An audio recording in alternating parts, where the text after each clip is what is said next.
En esta ocasión tenemos presentes a 3 abogados: el doctor Eduardo Cachas Palacios, abogado defensor; el doctor Guillermo Olivera Díaz, el asesor legal; el doctor Walter Ayala González, el abogado defensor. Vamos a darle 10 minutos para la conferencia de prensa, para su exposición. Luego procederemos a la rueda de preguntas a los medios de comunicación.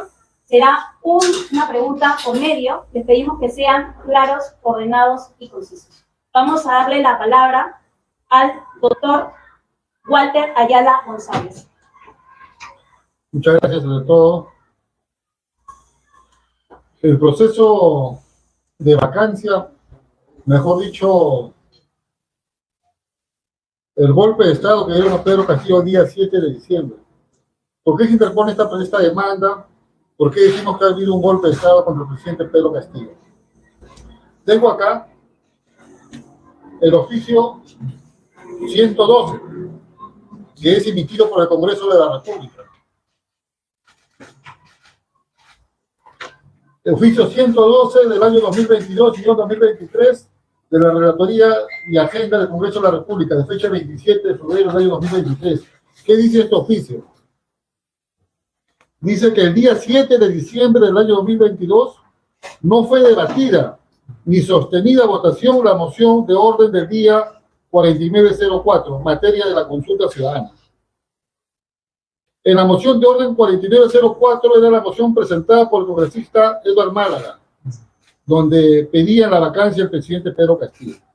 Acá señalan que ese día no fue debatida ni sometida a votación. Mira más abajo, dice, ¿no?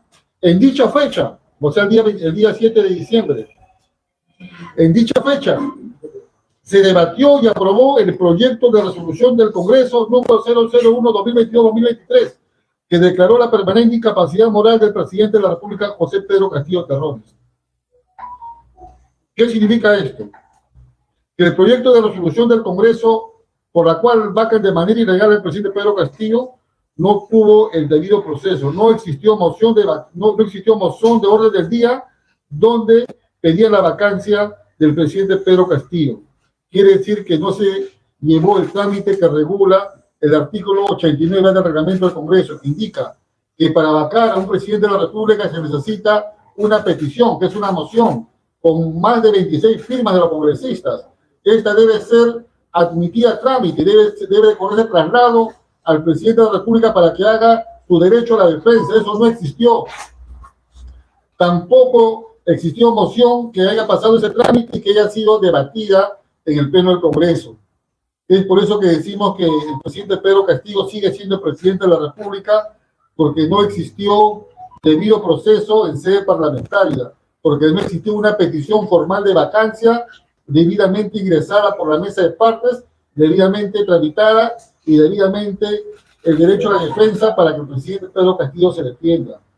Es por eso que decimos nosotros que la sucesión presidencial de la señora Dina Boluarte es ilegal. Es por eso que afirmamos que la señora Dina Boluarte actualmente viene usurpando la función de presidente de la República, porque el presidente de la República democráticamente elegida es el presidente José Pedro Castillo, quien se encuentra de manera arbitraria e ilegal detenido en el penal de Barbadillo, ¿no? Como todos ustedes saben. Se presentó justamente esta acción de amparo para hacer ver al Poder Judicial, al órgano jurisdiccional, a los jueces, esta vulneración al debido proceso. Ahora dicen, no, pero el presidente Castillo actuó mal. Eso es la justificación que da el Congreso. Pero eso está mal. Lo que hizo el Congreso de la República el día 7 de diciembre fue un golpe de Estado, porque no respetó el debido proceso. El hecho que se le imputa a una persona una falta, un delito o cualquier acto que esté fuera del marco legal no significa que el Congreso actúe de manera similar, que el Congreso no respete la ley. En una democracia existe el debido proceso. En una democracia existe el derecho a que una persona se defienda. Nos puede imputar de un hecho, de un delito. Está bien, son las reglas de juego, pero también es el derecho de uno a decir sí, no, es mentira, o sea, defenderse en otras palabras. Eso no fue lo que sucedió el día 7 de diciembre. De manera ilegal detuvieron a un presidente de ejercicio su propia escolta, fue detenido, fue encarcelado, fue marrocado, fue encerrado en un penal hasta el día de hoy. Y eso no solamente lo sabemos nosotros, los peruanos, sino también lo sabe la comunidad internacional. Ya la comunidad internacional, el Sistema Universal de Derechos Humanos, la ONU, ya se pronunció, ha expresado su preocupación porque no se ha respetado el debido proceso, tanto en la detención del presidente Pedro Castillo y tanto en su vacancia ilegal. El Congreso, el día 7 de diciembre, actuó como una tribu primitiva, actuó como actuaban de repente en algún momento los peruanos o los seres humanos cuando no existían leyes. Sacaron un proyecto de ley que pensaban que era lo correcto en su ignorancia jurídica y lo pusieron a votación. Pero eso no resiste un mínimo de respeto a los principios universales de derecho de defensa, de motivación, de congruencia, en otras palabras, como vuelvo a repetir, debido proceso.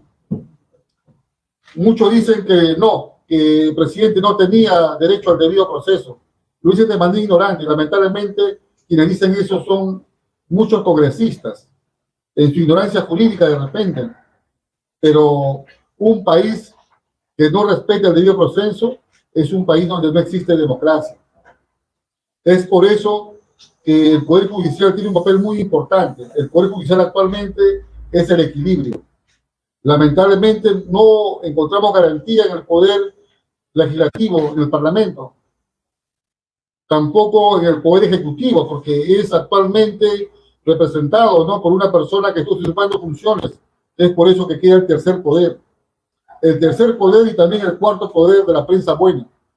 Lamentablemente, en todo el tiempo que el presidente Pedro Castillo estaba en ejercicio, había una prensa feroz. Hasta lo que el presidente comía, le fiscalizaban. Compró 1 kilo más de carne, qué ridículo. Ahora nadie controla. Ahora todos los ministros, nadie lo controla. En esos tiempos, como vuelvo a repetir, existía una prensa feroz. Todavía hay prensa feroz, pero también hay prensa alternativa, que es la prensa amiga, que es el verdadero cuarto poder, que también no tiene que equilibrar las cosas, ¿no? Esperamos con mucha esperanza el día 23 de junio, fecha en la cual se va a debatir la acción de amparo, donde se ha expuesto de manera sucinta los fundamentos fácticos y fundamentos jurídicos. Estamos seguros que si existe justicia en el Perú, nos va a dar la razón. Estamos seguros que todavía existen jueces probos, que todavía existen jueces que van a pasar esa prueba de fuego. Lamentablemente existe un acoso a los servidores de justicia. Fiscal o juez de repente, no que saca algo de acuerdo a ley, no que favorece Pedro Castillo, lo investigan, lo acosan, sacan a la familia, tratan de destruir la imagen. Eso, digamos, no es un modo en el cual ha venido operando, ¿no?, esta prensa corrupta, esta prensa feroz, esta prensa que define intereses subalternos de grupos de poder, pero estamos seguros que el día 23 saldremos airosos. Y también tenemos mucha esperanza en la comunidad internacional. Por otro lado, fuera del debido proceso, que ya les expliqué en extenso que no existió, también el segundo fundamento es el tema de la aplicación del artículo 89A, inciso C, que da facultades al Parlamento para que pueda adelantar plazos, siempre y cuando exista un número mínimo de 104 votos, lo cual tampoco ha existido, solamente llegaron a 101. 101 es diferente a 104. Las matemáticas no mienten. Entonces tampoco el Parlamento podría decir que actuaron o no de acuerdo al inciso C del artículo 89A del reglamento, porque tampoco llegaron a los votos. Y el tercer fundamento de la demanda también se basa en que le atribuyen al presidente Pedro Castillo una supuesta infracción a la Constitución. Las supuestas infracciones a la Constitución están reguladas con un proceso, ¿no?, de denuncia constitucional, el cual regula el artículo 89 del mismo reglamento del Congreso, el cual también tiene un trámite, y siempre en todo trámite, sea penal, administrativo, parlamentario, judicial, en general, debido proceso. Sin debido proceso no existe democracia.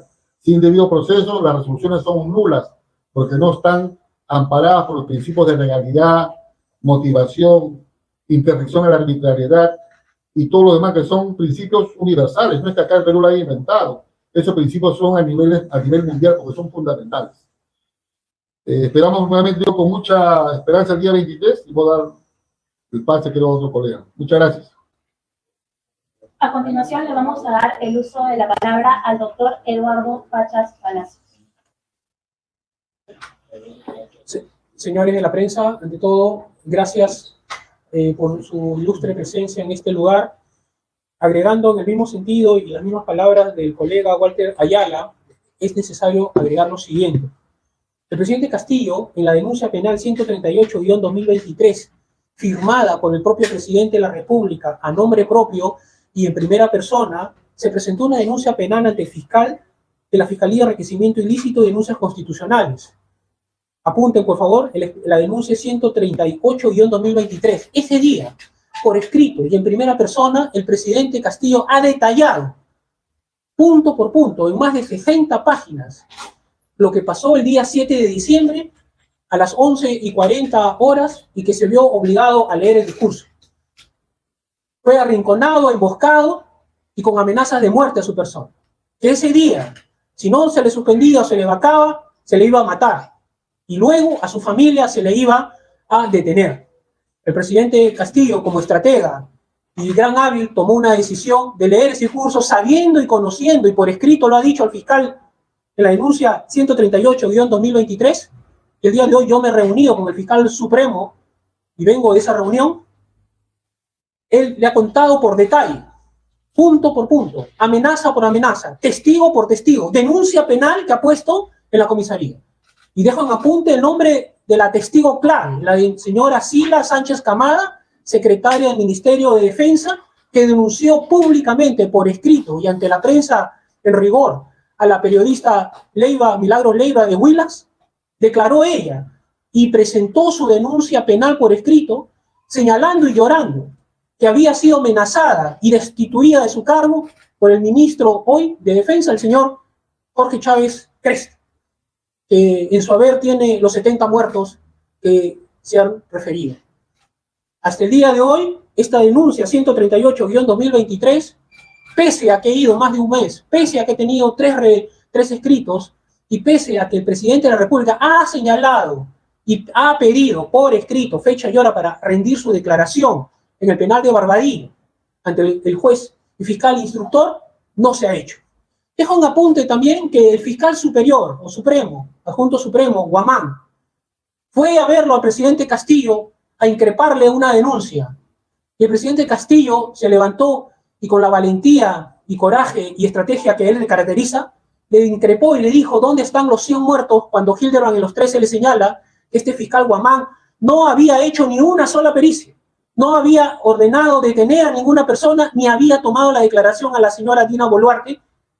Y en esta denuncia 138-2023, el señor presidente le hizo mención que él mismo le había denunciado a la señora Dina Boluarte por conspiradora, golpista, abuso de autoridad en complicidad con el Congreso de la República, los 101 congresistas que firmaron esta moción, y la señora fiscal de la Nación con este señor fiscal Guamán, que no habían hecho ni una pericia, ni una detención, ni una declaración, y que los expedientes que habían sido los fallecidos en la ciudad de Ayacucho, Puno, Cusco y las demás ciudades, los expedientes los habían traído a Lima incompletos, con diligencias a medias, sin el nombre de los fiscales, y este fiscal Guamán había dicho que no había tomado ni una declaración, y pese a que vino la Comisión Interamericana de Derechos Humanos y comenzó a indagar, ahí comenzaron recién a mover, y acá en Lima ya los expedientes se habían perdido las pruebas. No había hecho recojo de escena del delito, fotos, videos, declaraciones, pese a que muchos de los fallecidos, las propias madres y familiares, y en rigor me refiero a la ciudad de Cusco, tenían los videos cómo habían muerto sus víctimas. Víctimas que eran muchachos de 21 años, chef, que se iban a su casa y al cruzar la pista para entrar a su domicilio, le alcanzó una bala de lejos y lo había matado. Específicamente no eran ni protestantes, no tenían nada que ver, y eran chicos que no tenían antecedentes penales ni judiciales y estudiaban una carrera técnica o algo por el futuro y no tenían antecedentes penales ni judiciales. En rigor, el presidente Castillo le dijo a este fiscal Guamán que esas denuncias estaban descansando el sueño de los justos y hasta el día de hoy siguen. De palabras simples, señor, lo que ha hecho el presidente Castillo fue luchar contra un sistema que el día 7 de diciembre, y en rigor, y específicamente, no pasaba de diciembre del 2022. Castillo tenía como función y misión que en diciembre se acababa su gobierno.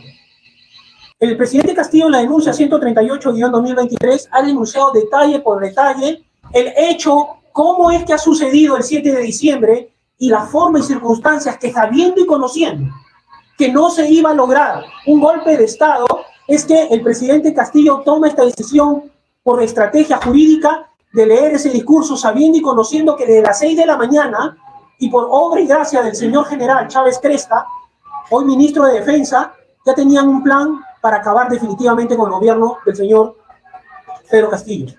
Y esto, él toma esta decisión, lee este discurso, sale por la puerta donde están todas las cámaras y es detenido con arma en mano y con el ánimo de matarlo en la avenida Wilson. Cualquier persona que ve ese video puede darse cuenta que no era necesario la forma brutal de apuntarlo a un hombre, presidente Castillo, que solamente tenía una niña de 8 años llamada Londra, su hija Jennifer y su esposa. No había armamento, ni nadie apuntaba con armamento para que se utilice la brutalidad que se utilizó. Hay que agregar otro aspecto fundamental, que por eso es que el fiscal hasta el día de hoy, en la denuncia 138-2023, no dicta el inicio de la investigación preliminar, ni le ha señalado fecha y hora para que tome su declaración Pedro Castillo Terrones. ¿Cómo fue detenido y cómo fue llevado? Y tampoco señala que el discurso que se leyó no tenía firma ni autorización de ningún abogado, y por el contrario, el día 6 de diciembre había un discurso aprobado por los ministros, y digo aquí los nombres: Sánchez, Salas, y el equipo de abogados de ese momento, el doctor Benji, el doctor Palomino y quien le habla. Y en ese discurso de los 60 minutos había un discurso conciliador. El discurso se anexó al oficio, y en el oficio se pidió al presidente del Congreso, con fecha 6 de diciembre, de los 60 minutos, 40 iba a leer el presidente, 15 iba a leer el señor Benji Espinosa, abogado penalista, y 5 el doctor Palomino, abogado constitucionalista. Y se anexó el discurso al Congreso de la República que iba a ser leído. Y ese discurso era un discurso de conciliación y era un discurso de seguir trabajando por el país. Pero agrego más: en ese discurso estaban los ministros Sánchez y Salas, y en rigor el señor Alejandro Salas. Por tanto, la existencia y el contenido sabe y tiene conocimiento del mismo el Congreso de la República. En este otro discurso o proclama, como bien lo llama el maestro Zaffaroni, no hay una firma de nadie, no hay una aprobación de nadie. Y niego desde ahora que haya un decreto supremo que fue aparecido en un canal Willax y que en una fotocopiadora que ni el fiscal encontró, que ni el fiscal lacró y que ni el fiscal lo ha puesto en su inventario, aparece en un canal de televisión diciendo que ahí está el decreto, y la señora Dina Boluarte sale y dice no eran más que 2 ni de 1. Sin embargo, la señora Dina no dice que el 6 de diciembre el Congreso de la República la archivó la denuncia del caso Apurímac y el caso Reniec, y el día 7 de diciembre la hizo presidente del Congreso de la República, con 101 votos y no 104, como ya lo ha explicado el doctor Walter Ayala, y no voy a entrar a redundar. Señores de la prensa, agradezco la gentileza y la molestia de estar hoy ante nosotros, y hago pública la denuncia penal 138-2023, y desde esta tribuna insto al país que el Ministerio Público no le quiere decir la verdad de los hechos, ni quiere investigar esta conspiración del día 7 de diciembre del 2022, donde el presidente Castillo fue golpeado por el Congreso de la República, y la prueba más evidente y resaltante, más allá del debido proceso, que bien lo ha explicado el doctor Walter Ayala, queda en evidencia y en el tintero la marca del golpe de Estado del Congreso de la República.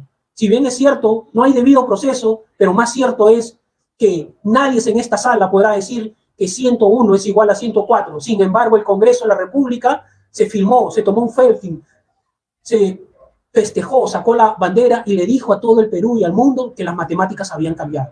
Esa es la prueba del golpe de Estado más palpable y demostrable. Gracias, señores. A continuación, le daremos la palabra al asesor legal, al doctor Guillermo Olivera Díaz. Señores periodistas, distinguido colega Walter Ayala, igualmente colega Eduardo Pachas, Guillermo Olivera Díaz como verdad de perogrullo, no nació ayer. Quizás no necesito decirlo, porque las canas atestiguan. Tampoco nací ayer al ejercicio profesional como abogado. Me titulé el mes de febrero del año 1970. Hasta este momento han transcurrido más de 50 años de ejercicio profesional, y todo ese lapso siempre en el campo penal. En 1983, como prueba de que no nací ayer a la defensa, fui abogado del Congreso de la República en el llamado caso Gubarte. Era presidente Fernando Belaúnde Terry, y producto de mi trabajo jurídico terminó, pero lo habrán leído, escuchado, sepultado. Lean su libro La conspiración Gubarte. Allí encontrarán todo lo que sucedió en 1983. Y también encontrarán que en ese libro, Conspiración Gubarte, quien les habla, Guillermo Olivera Díaz, fue motejado como abogadillo, en la misma forma que en los canales de televisión repetía ese nombre, abogadillo. Y en ese libro, Conspiración Gubarte, encontrarán cantidades de fotos mías. Pero ahora les puedo informar que ese abogadillo de 1983 actuó solo como abogado, como el único asesor de la comisión del Congreso. Y fue por mi informe que firmaron los 5 congresistas de la comisión, que terminó, como ustedes entienden qué significa eso.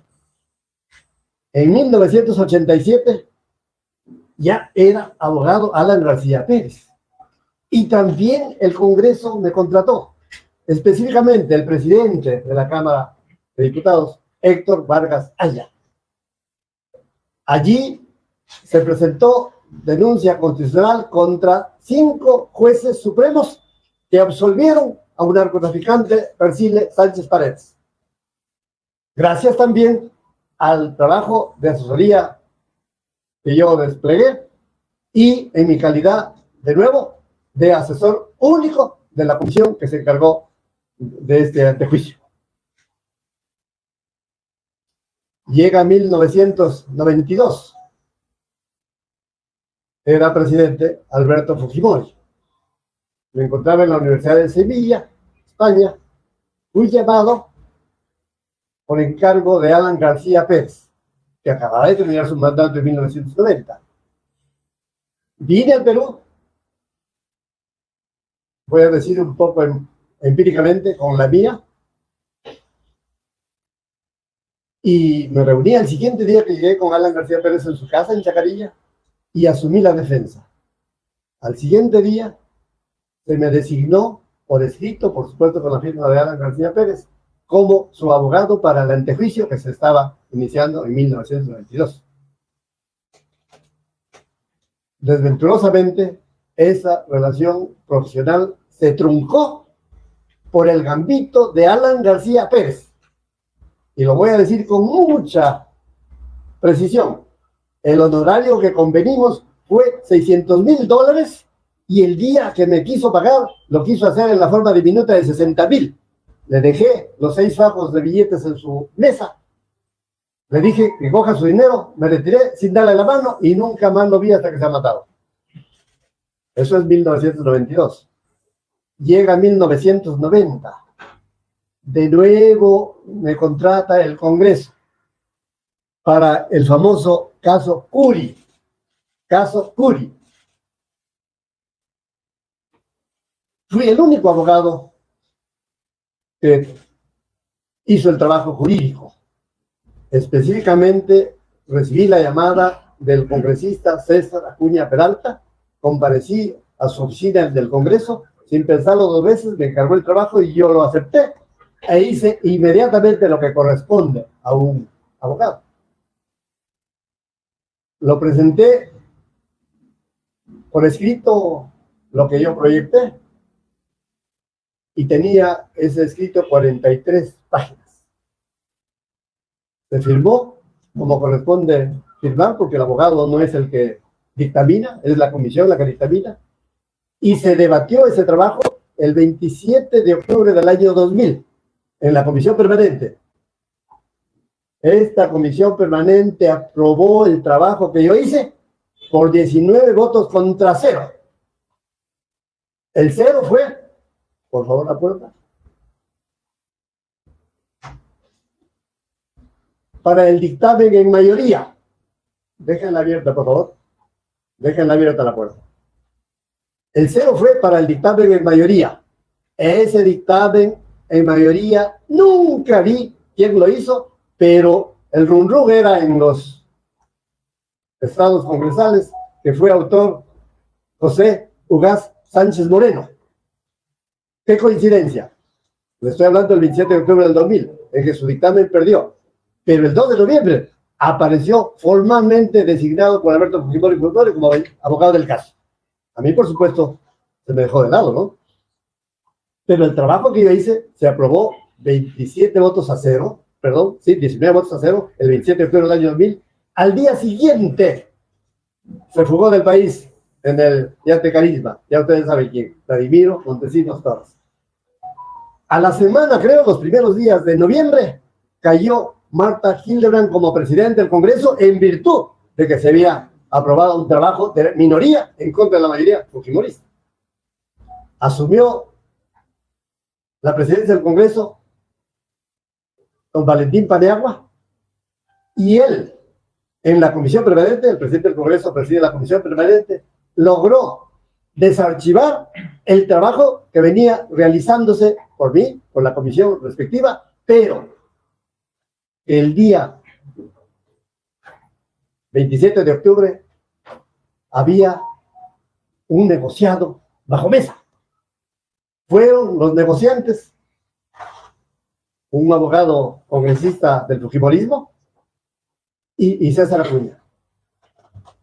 El negociado era que se incurría en un vicio de nulidad en el trabajo de la comisión, porque ese día 27 de octubre se designó una comisión acusadora de 3 congresistas para que sustente la acusación constitucional ante el Pleno del Congreso como corresponde.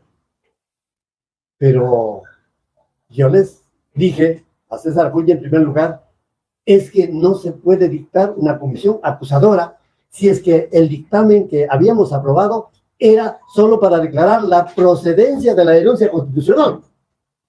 Cuando se aprueba una denuncia constitucional por la comisión permanente, regresa a la subcomisión de acusaciones criminales para que investigue, para que recién cite al denunciado. Acá no.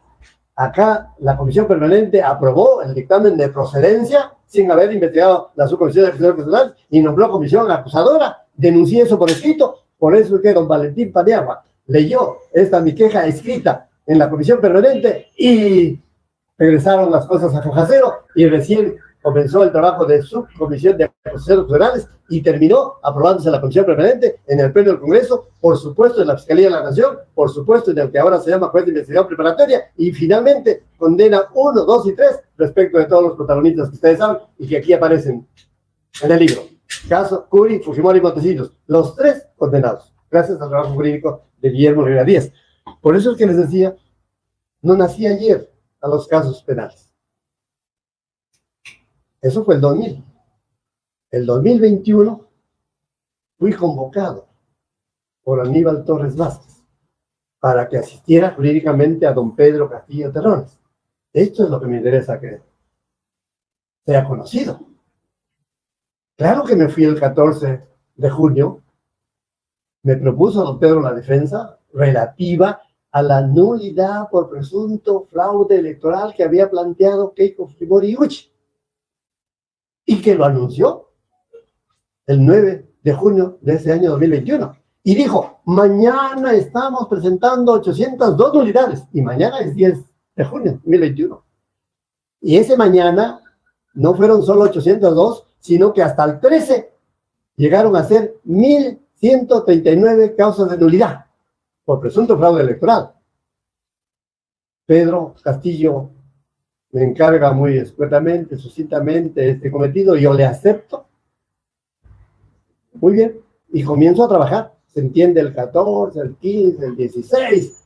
El 17 de junio, 3 días después, recibo otra llamada de Aníbal Torres Vázquez. Hermanito, estoy con Pedro en su casa, ¿puedes venir? Claro que voy, pero yo no sé dónde es su casa. ¡Ya! Es en el Girón Zaratea. Tampoco sé dónde es el Girón Zaratea. Por favor, apunta. El Girón Zaratea, número tal. Pero yo no sé dónde queda esto. Ya, ¿dónde estás tú? En San Borja. Vienes de San Borja por Lima, pasas por la avenida tal y en la cuadra tal, a la derecha, y ahí está el Girón Zaratea. Me fui, por supuesto. Ahí está Dalí. Con ella fuimos. Ya terminó derecho. Y le dije, don Pedro Castillo, al frente mío, a 1,5 metros de distancia, Aníbal estaba a mi derecha, don Pedro, los abogados para poder intervenir tenemos que ser designados por escrito.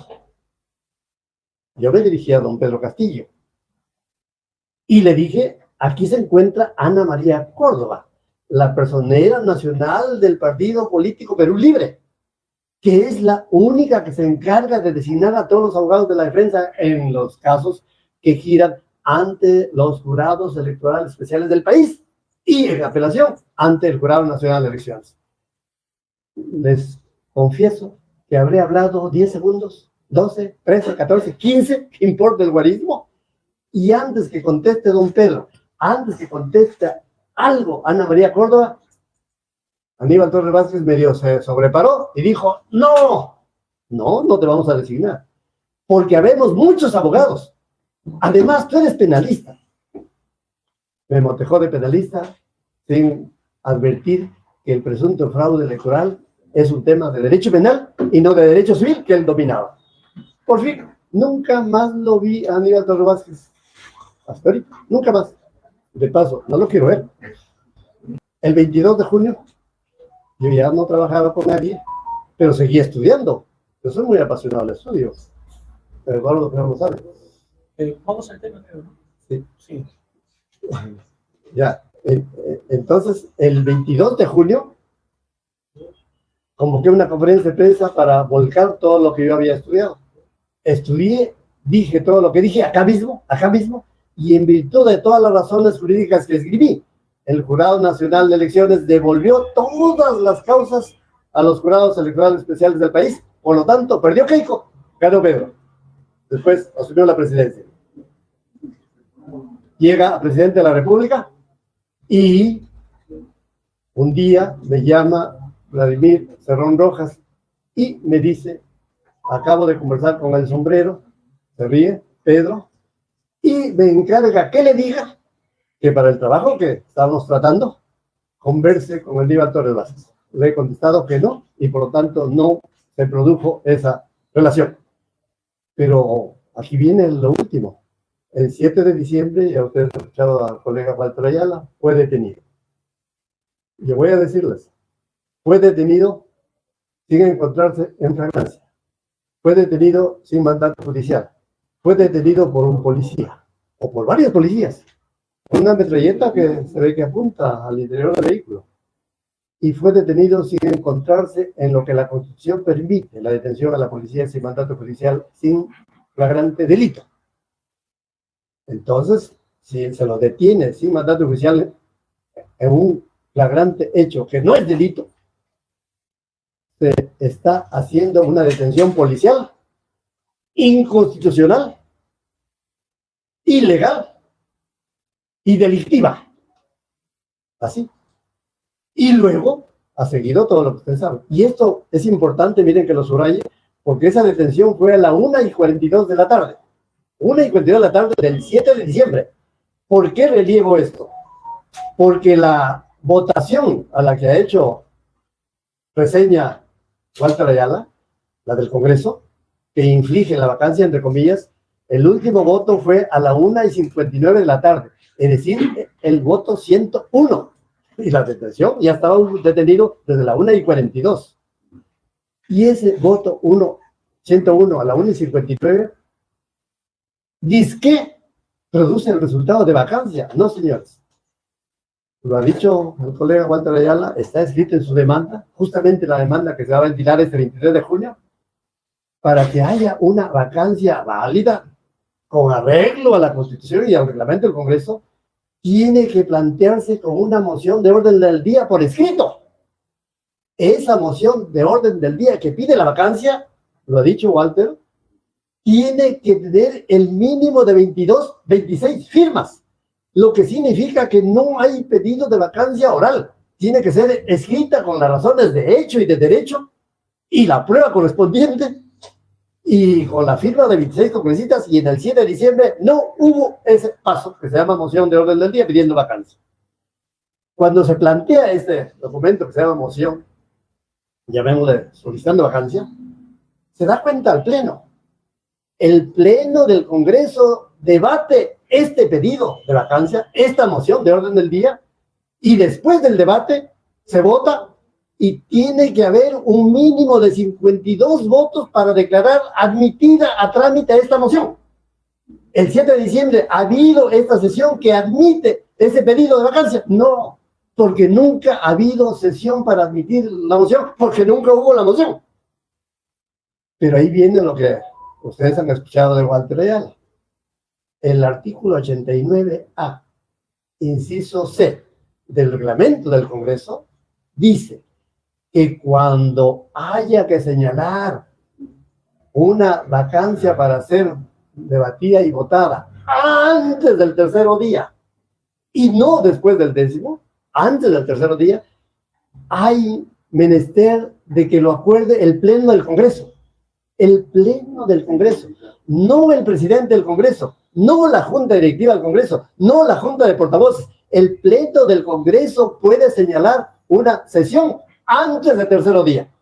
Antes del tercer día significa, puede ser al segundo, puede ser al primero, puede ser a las 2 horas de sucedidos los hechos. Pero cuando se trata de ventilar este trámite express, el reglamento lo dice, 89A, inciso C, es menester 4/5 partes del término legal de congresistas. El término legal de congresistas es 130, por lo tanto, 4/5 de 130 es 104 votos. Y 104 votos por una triple situación. 1, para señalar fecha antes del tercer día. Fíjense que el Pleno del Congreso tiene que poder señalar fecha antes del tercer día, como en este caso, 2 horas después de los hechos. Y ese Pleno del Congreso también acuerda el debate de esta situación apremiante, express, pero ese acuerdo del debate también necesita 4/5 partes, es decir, 104 votos. Y después de señalada la fecha por 104 votos, en forma precipitada, permitida, después que se ha acordado por 104 votos el debate, viene pues después del debate la votación final. Y la votación final también tiene que ser con los 4/5 partes del término legal de congresistas, por lo tanto con 104 votos. Por lo tanto, 104 tuvo que haber para señalar una fecha express antes del tercer día, exigiendo el debate que nunca hubo, porque no se le concedió la palabra a nadie, y sin embargo una votación inmediata que solo logró 101 y no 104. Por eso es que esa resolución de vacancia no es de vacancia, porque un juez no puede dictar una sentencia sin que haya demanda. Un juez no puede dictar una sentencia sin que haya el trámite de esa demanda. El juez no puede dictar una sentencia sin citar al demandado. En este caso, el bajado era Pedro Castillo Terrones, pero se encontraba detenido y nunca lo citaron, pues, por supuesto. Y el presidente formal ya había señalado abogados para la vacancia que se iba a ventilar a las 3 de la tarde de ese mismo día. Por lo tanto, se encontraba con sus abogados designados por escrito. Y a ustedes han escuchado. El doctor Palomino Conchero y Benji Espinosa. Eran 2 abogados. Y Benji Espinosa justamente se había reunido la noche anterior para ver todos los argumentos que se van a esgrimir al día siguiente. Tanto por Benji, cuanto por Palomino Conchero y cuanto por el presidente de la República. Se había mandado el discurso. Claro que sí, se había mandado el discurso ya porque se escribe, etc. Y como ven, no se citó ni al vacado ni a la defensa.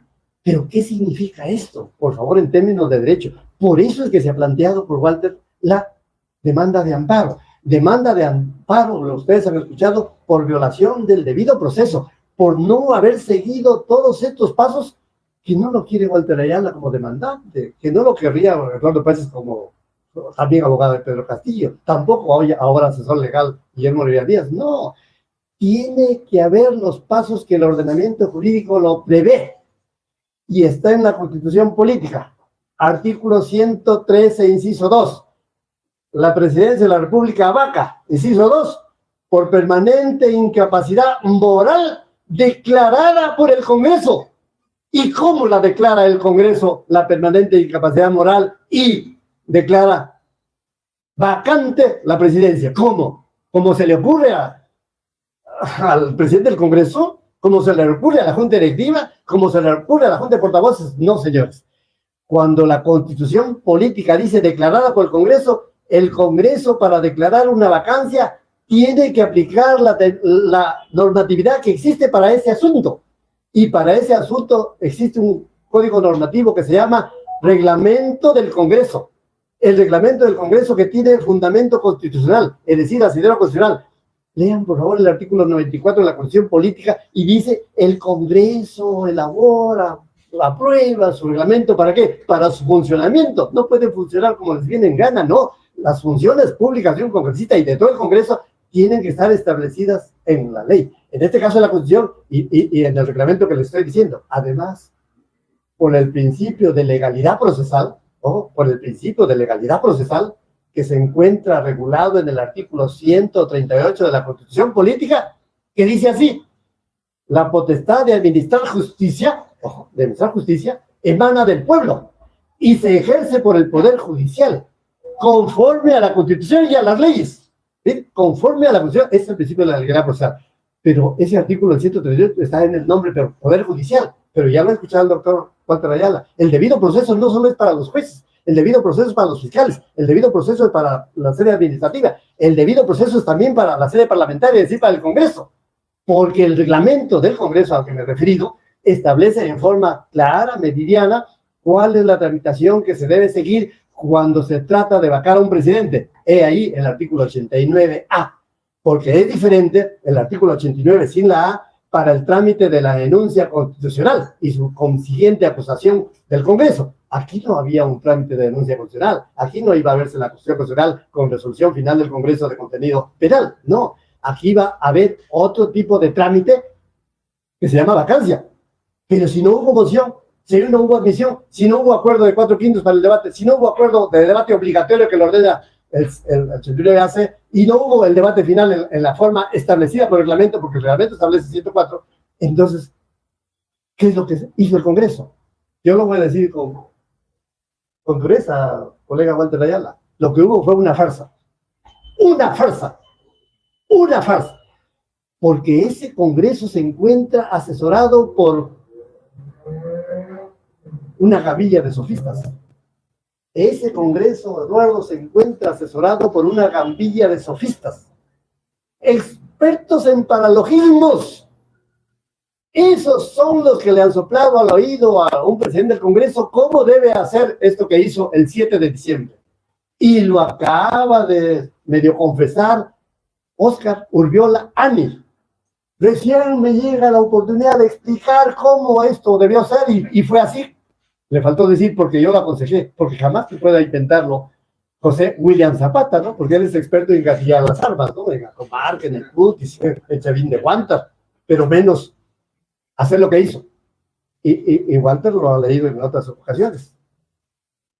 También el colega Luis Llerena, que ha planteado otra demanda de amparo en Arequipa, comienza la sesión del 7 de diciembre del Congreso y lee José Williams un proyecto de resolución de vacancia. Proyecto de resolución de vacancia que no es moción. Proyecto de resolución de vacancia que no necesita ser debatida para ser admitida, porque no es moción. El proyecto de resolución de vacancia es el proyecto de una sentencia sin demanda, sin tramitación. Y dice, la Junta Directiva propone. La Junta Directiva propone. Es decir, yo, José Williams, el de Acomarca, Marta Moyano, la hermanita de la otra Moyano, el Muñante, que ustedes lo escuchan bastante, ellos son los que proponen que declarar la vacancia.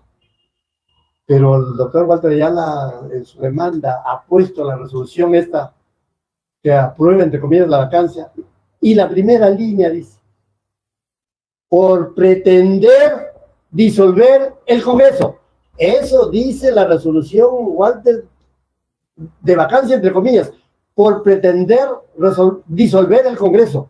Señor, y pretender no es realizar ningún hecho aún.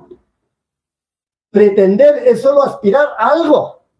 Pretender significa solo tener la idea. Yo voy a pretender a la chica que está sentada, la voy a pretender como enamorada. Todavía no, solo estoy diciendo eso, ¿no?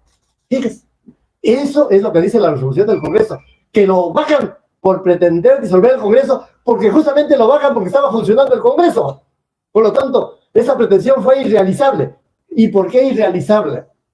Esto lo sabe Eduardo Pachas más que yo. Porque cuando uno pretende realizar un delito y se vale de un medio absolutamente inidóneo para producir un resultado inalcanzable, eso se llama delito imposible. Por eso es que cuando tuvo a bien don Pedro Castillo Terrones designarme como su abogado el 9 de diciembre del año 2022, lo primero que hice es presentar un escrito de nulidad en donde esgrimía que los hechos que constan en la lectura que ustedes conocen ni son delito ni son infracción constitucional, son nada jurídico porque la ley lo dice, artículo 17 del Código Penal. Es un delito imposible por inidoneidad de medio e inidoneidad de objeto, porque el objeto Congreso para disolverlo no se hace pues leyendo un papelito, no, para disolver el Congreso lo dice el tipo penal en el corazón del tipo, dice que hay que alzarse en armas, y cuando yo alzo mi papelito y lo leo, no me estoy alzando sino con el papelito. Por lo tanto, ese delito imposible no es punible. No es punible. Eso es lo que se ventilará en el momento correspondiente, ¿no? Pero aquí quiero aclarar lo siguiente. Eduardo Pachas, aquí presente, él es abogado de muchos procesos, como corresponde realizar activamente, ustedes lo ven, etc. ¡Qué bien! ¡Qué bien! Walter Ayala igual, es un abogado del caso, es defensor. Él está realizando todos los trámites que corresponden, la demanda y la contestación que le darán a la demanda por el Congreso, él lo leerá y lo refutará, etcétera, etcétera. Pero yo no soy defensor de don Pedro Castillo Terrones. Eso que los colegas no escuchen. Yo soy un simple asesor legal. Un simple asesor legal que no quiere serruchar el piso a ningún abogado. Yo no soy especialista en subrogar a nadie. Además, yo soy víctima de una subrogación, ¿no? A mí me subrogó don Pedro Castillo Terrones el 12 de diciembre. Y aquí tienen el escrito, por favor, de subrogación. Por favor, déjalo ahí. A lo que tiene derecho el presidente de subrogar. Me subrogó porque ese es su derecho. No le gusta pues mi nariz. No le gusta como yo hable. Quiere la eficacia de otros abogados. Entonces él tiene el derecho de subrogarme y yo no me molesto por eso. Pero cuando viene una persona y me dice, don Pedro quiere hablar con usted, yo dudo. Viene una segunda persona, don Pedro quiere hablar con usted, sigo dudando. Les confieso que han venido 14 personas a pedirme que yo lo visite a Pedro y yo me hacía negar como las chicas que se niegan. ¿Saben qué les he dicho? Por favor, como mínimo, que don Pedro me haga alguna invitación para yo ver si es cierto que quiere que lo visite. Aquí tienen la invitación que me hizo, por favor, escrita, manuscrita, aquí está. Me hizo por escrito el 2 de junio, y me fui el 2 de junio porque ya tenía una invitación escrita, pero eso no me bastó, porque una de esas 14 personas vino acá a mi oficina, y vino 2 veces, y otra de esas 14 personas también vino acá a mi oficina, vino también 2 veces, por lo tanto, 2 ella, 2 él, 4, más este manuscrito, 5, ahí recién creí, y me fui el 2 de junio del presente año. Por supuesto, conversamos con Pedro largo y tendido, me proponía el reingreso, pero a título de asesor legal, y cuando alguien le sugirió que yo asumiera un caso, yo le pregunté cuál.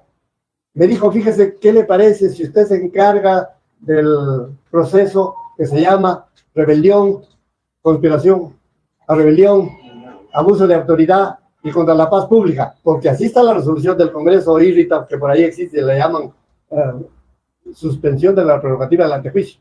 4 delitos, y por los 4 está. Y yo le dije así a la persona que me dijo, no, imposible. ¿Saben por qué imposible? Porque yo ya no quiero defender casos. Porque una carpeta fiscal con el correspondiente trámite después de investigación preparatoria puede demorar años, así, años. Y Guillermo Olivera Díaz no puede aceptar un encargo de esos, así que rechacé. Conversando con Pedro me dice, pero asesórenos en algo. Si usted quiere que le asesore en algo, encantado. En asesor legal, no defensor de usted. Lo he escrito en mi Facebook. O sea, asesor sí, defensor no. Pero ahí viene el tema. ¿Qué contenido le da a mi asesoría? Ahora lo voy a decir, el contenido de mi asesoría. Ahora sí, ya no es el manuscrito este. Ahora sí es un escrito formal, en donde me dice Pedro Castillo Terrones, sea usted mi asesor legal, y en este momento le encargo que haga la lectura de la demanda de amparo, porque tengo 10 del 23. Encantado. Joven asesor para leer el expediente. ¿Qué creen que he hecho? Cuidado, yo soy ejecutivo. Me he ido a la casa de Walter Ayala. Me he ido. Por supuesto que me he ido. Digo, Walter, quiero leer el expediente. Desígname, pues, delégame, pues. Y no se pudo. Pero nos fuimos con él al siguiente día. Nos fuimos con él. Me hizo esperar bastante, no importa. Pero nos fuimos.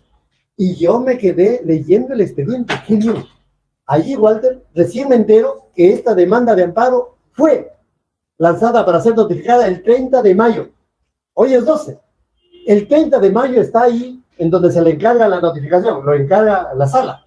Pero le encarga un organismo administrativo. Ese organismo administrativo lleva la notificación para la Procuraduría del Poder Judicial, para la Procuraduría del Congreso, para Walter Ayala, en fin, o a él a su casilla electrónica, y tiene que aparecer en autos un cargo de haber recibido esa notificación. Aún no obra en el expediente el cargo de que hayan sido notificados al día, porque el 30 de mayo sale de la sala, pero de repente lo notificaron el 1 de junio, el 2, el 3, el 4, el 5, de repente todavía no.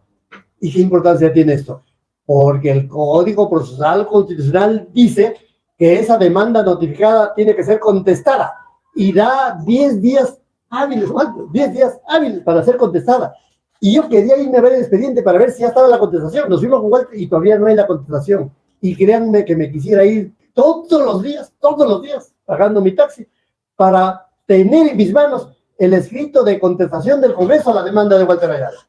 Y como son los del Congreso, los mismos que ahora han sido nombrados resolución suprema, son los mismos, ojo, las mismas caras. Ahí pues, se encuentran a Blume Fortín, expresidente del Congreso, Álvarez Miranda, expresidente del Congreso, Óscar Lorani, expresidente del Congreso, Aníbal Quiroga, el oráculo de Delfos, Pedro García Toma, también presidente del Congreso, del Tribunal Constitucional, presidente del Tribunal Constitucional. Por eso es que les decía, es importantísimo para mí la contestación que haga el Congreso a la demanda de Walter, porque allí nos reuniremos con él y parar mientes en torno a los paralogismos que utilizan al contestar una demanda. Recuerden que ellos son especialistas en el sofisma. Allí es que tenemos que desentrañar las bondades o las maldades de esa contestación del Congreso. Y esa contestación escrita tiene que ser oralizada. ¿Cuándo? El 23 de junio del año 2023 y oralizada por Walter Ayala aquí presente. La importancia de la contestación del Congreso. ¿Y saben por qué es tan importante? Porque acaba la misma Sala Constitucional de Lima, la misma, rechazar por improcedente la demanda de amparo de Arequipa. ¿En virtud de qué? De la contestación del Congreso. Demostró en palabras con sofismas, con paralogismos, que el demandante no tiene ningún derecho a plantear una demanda de amparo porque él no es el afectado. Y, mira, un sofisma, ¿no? Interesante. Y de repente una mentira con apariencia de verdad y en que la justicia cae, es sorprendida. Y en la justicia de esta tercera sala ha rechazado por improcedente porque el demandante no es el afectado en su debido proceso. Se olvidaron, Walter, que existe un artículo 41 del Código Procesal Constitucional que se llama procuración oficiosa. La procuración oficiosa significa que cualquier persona puede interponer una demanda de amparo siempre y cuando demuestre que el favorecido no está en la posibilidad de plantearla. ¿Cómo va a estar en la oportunidad de plantearla quien se encuentra detenido desde el 7 de diciembre del año 2000? Pero, entonces, si está detenido y yo estoy en Arequipa, que la ley me obliga a venir hasta Barbadillo para que me firme él, no. La ley me permite que yo puedo plantear una demanda de amparo en Arequipa y lo ha hecho. Pero como él no es el afectado, lo ha rechazado por improcedente. Cuidado con el paralogismo. Esta tercera sala constitucional de Lima también podría rechazar la demanda de Pedro Castillo Terrones como improcedente. Eso es lo que hay que evitar. Y para evitar eso, ese es el otro motivo de esta convocatoria a la prensa, estamos pidiendo, está pidiendo, Walter Ayala ya presentó el escrito, que la audiencia del 23 sea pública, presencial, que la sala vaya a Barbadillo o que el interno de Barbadillo llegue a uno de los anfiteatros.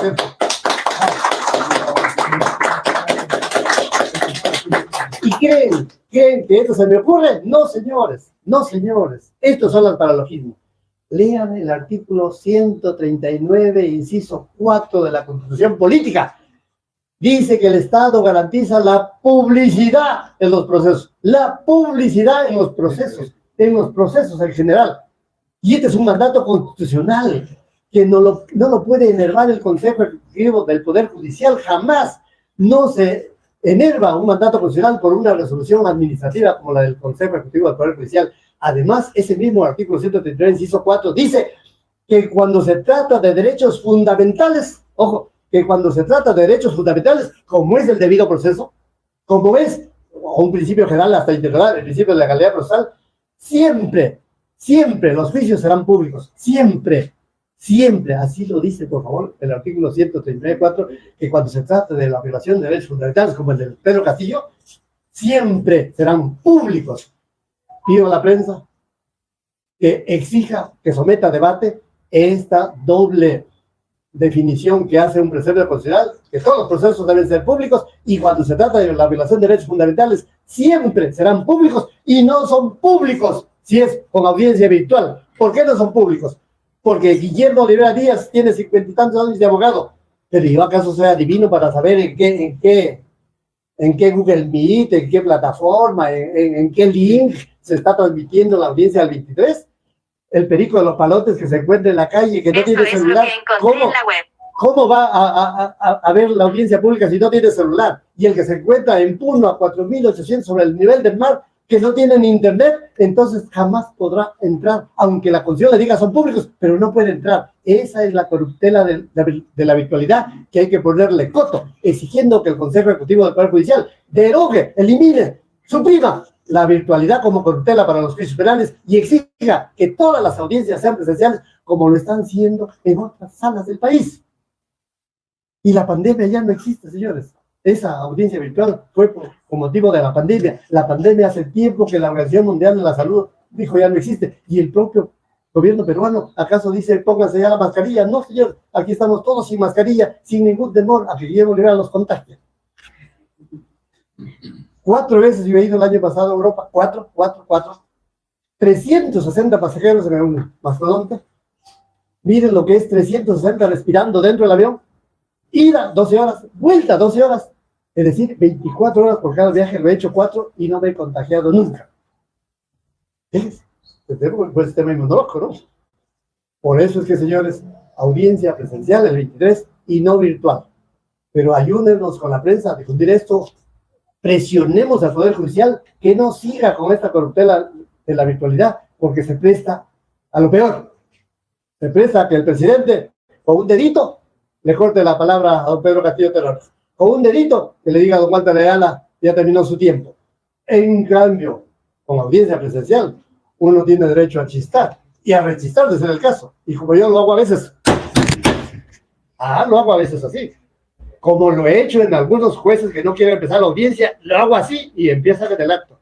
Y como un fiscal que no me quería atender y le toqué la puerta así, abrió la puerta. ¿Quién es? Yo, señor. Doctor Olivera, pase. Me hizo pasar. Decidan el golpe, mire.